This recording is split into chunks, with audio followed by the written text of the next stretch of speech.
Жылдын 16 сентябрь күнү Ысыккөл району боюнча пробация органы Ысыккөл районунда жайгашкан ийгилик окуу борборунун имаратында жардам иш-чарасы өткөрүлдү. Иш-чаранын алкагында каттоодо турган 5 аял затына кыска мөөнөттөгү окуу курсун ийгиликтүү аяктагандыктары байланыштуу тырмак жасалгалоо чебери адистиги боюнча сертификаттар тапшырылды. Эми сертификат алгандар өздөрүнүн жашоо шартын жакшыртуу үчүн акча каражатын таап, иштөөгө мүмкүнчүлүк түзүлөт.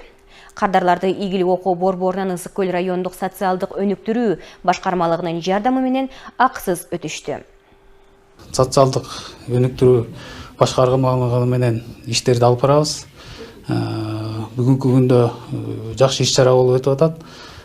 Ошо райондук социалдык өнүктүрүү башкармалыгы менен аркылуу Ысыккөл районунда жайгашкан ийгилик окуу борборунан каттоодо турган 5 кардарыбызга кыска мөөнөттүү окууда окутуп, бүгүн сертификатын тапшырып атабыз. Мен ойлойм, ушул кардарларга алган сертификаттары жарап берет. Баягы өздөрү айтып атышат, үйрөндүк деп атышат. Буга чейин билсек дагы сертификатыбыз жок эле деп атышат. Мен ойлойм, ошо сертификаты да жарайт.